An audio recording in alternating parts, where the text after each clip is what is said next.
Hello， 大家好，我是怡媛。今天我们来解说2489的 KVK 到底发生了什么事情。因为有太多的观众叫我出一个懒人包解说。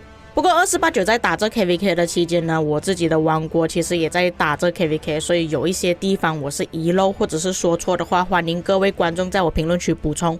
那他们这一场 KVK 呢是非常罕见的，就是拿到了首战之后还输掉的王国。那我也相信其他的王国也是发生过类似的事情啊，可能内战什么之类的。但是2489并不是内战，而是敌方反败为胜。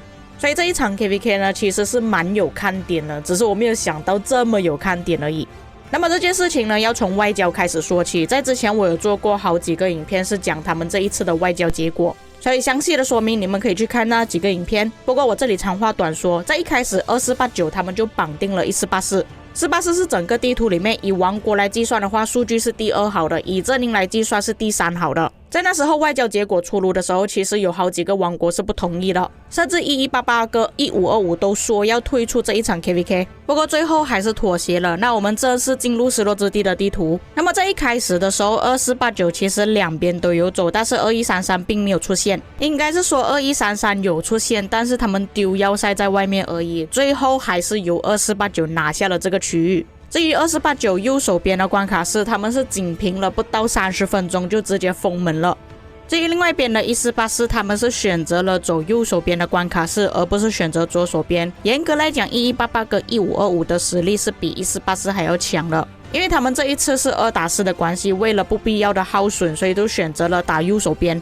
2010相对来说会比较容易处理。话虽然是这么说，但是2010跟1484其实打得有来有回。但是显然的，1484还是比2010稍微强一些。那时候的情况，2010是利用了这一条河帮他们做护城河。但是你们可以看到画面，其实1484的旗帜都已经快要建到门口了，门口也有丢要塞。然而2010的旗帜比较少，他们的旗帜也被1484压制着了。地图就发展成这样，1484跟2489共拿到了3个第5区域，4个阵营也是拿到了3个区域。那么假设你们之前有看过我说外交影片的时候，应该会看到这个东西。2489的河粉在讨论区的公告里面其实有明确的说到，在黄庭之前他们并不会互相帮忙，不会去帮1484。然而在关卡5开放的时候，2489并不是走左手边的关卡5，而是走右手边的关卡5，1484也是走右手边的关卡5。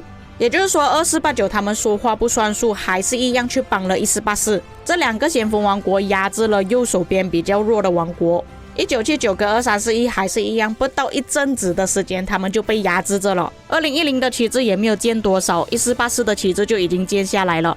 那你们可以从画面上看到，这里的要塞呢其实大多数都是敌方的，2489只有丢一个要塞而已。2489的管理层河粉呢，他就有说到，等不及在奥尔良之围看到万里长城呢，也就是对方丢的要塞，这两个阵营要留在第5区域也只能用这个方法了。但是从地图上你们可以看到，其实关卡5的位置是在上面跟下面。然而2010、1979、2341的位置，他们只是走到中间而已，没有办法接触到上面跟下面，所以最终他们还是被推出去了。最后到了黄庭决战，2010、1979、2341因为被封着的关系，所以黄庭之战只有1188、1525、2133。不过严格算起来，只能说是1188、1525在跟1484、2489战斗而已，2133其实没有发挥多大的作用。那么第一天黄庭，我在观播的时候看到的画面是这样子的，大多数红色旗帜都是来自2489，紫色的旗帜是1484的。上路1188挡着，下路1525，中间是由2133进攻。他们拥有的领土只有不到一半而已。奥尔良之城也被2489包围了。最后整个黄庭剩下2489跟1484的旗帜。然而看似已经尘埃落定的 KVK， 没有想到最后反转来了。在2489和1484在攻打黄庭的期间，2010、1979、2341他们开始出来了。先说1484原本的区域5，其实在他们打关卡5之后就没有特别去防守。2010是已经占领了他们这里的区域5，2489的区域5也没有防得特别好，没有建满旗帜，要塞也只是挡着门口而已。而且后来2489为了要挡住门口，已经拆掉了不少的要塞，全部都拿来挡着区域6，区域6的旗帜也是建得很满了。也就是这个位置，我这里推测2489可能是认为已经把旗帜建满了整个黄庭，再加上轻敌的关系，他们没有去特别注意2010、1979、2341，只是专心打1525跟1188而已。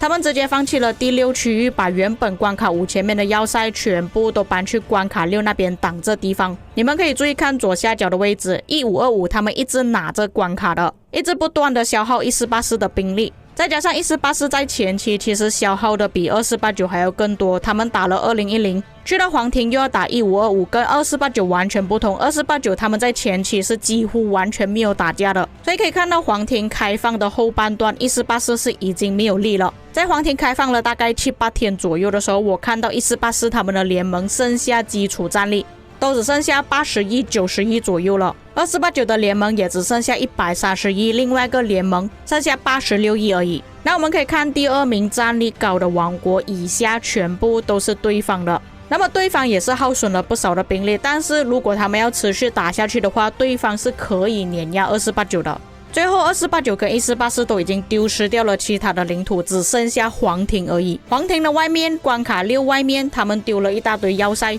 试图拖延时间直到 KVK 结束为止。他们坚持了1个星期，2489跟1484都已经把自己的战力小耗全部都已经消耗光了，资源加速都没了，甚至非常罕见的看88从原本的13亿现在变成7亿了。最后他们也只能撑到奥尔良之城开放，他们拿到了首战。在第2天2489上路的要塞已经被烧到差不多，旗帜都已经失效了，他们才选择撤退。从画面上看到黄色的旗帜1188跟红色的旗帜1525的都已经慢慢入侵了黄庭。那2489原本在关卡6外面的要塞呢，因为没有连接上的关系，最后也是断掉了。至于1484紫色的旗帜，因为他们已经没有多少的战力可以战斗了，所以这里是完全放烧的状态。到了这个时候，距离关闭 KVK 的时间其实还剩下12天左右。那2489跟1484都是已经选择了放弃，再加上他们没有兵力加速支援了，推测已经是没有力可以反手了。最后占领应该是由1188和1525占领。那么以上就是这一次的 KVK 解说。其实2489跟1484他们输掉并不是什么大事， KVK 不是赢就是输了嘛。但是问题也出现在2489一开始就要绑定1484，不听取其他阵营的意见，选择不同的搭配方式，只想要2打4。他们太过轻敌了，认为他们跟1484合作之后就可以打败其他阵营，再来不遵守约定，原本说好不会互相帮忙，但是最后还是选择了一起进入关卡5。话虽然是这么说，不过还好2489跟1484他们选择了走同一边，否则的话他们是根本没有机会进入黄庭了，也没有机会拿到奥尔良之城的首战。到了最后他们是直接放弃了区域4，专注打黄庭而放弃了其他的区域，让2010、1979、2341可以更快的进攻。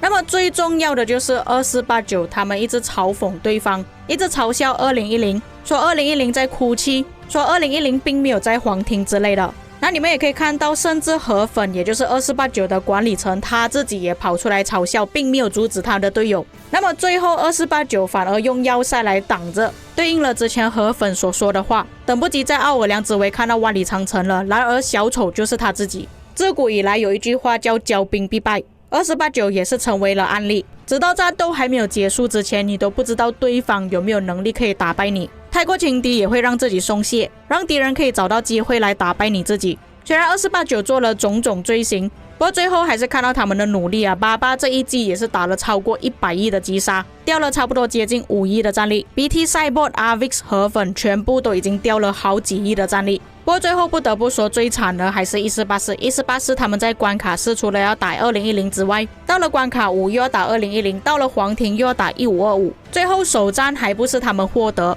但是他们已经把自己彻底打废了。1484值得尊重。那么以上就是本期内容，至于你们对这一次的 KVK 有什么看法，有什么地方说错有遗漏的话，可以在评论区帮我补充。我们下个影片再见。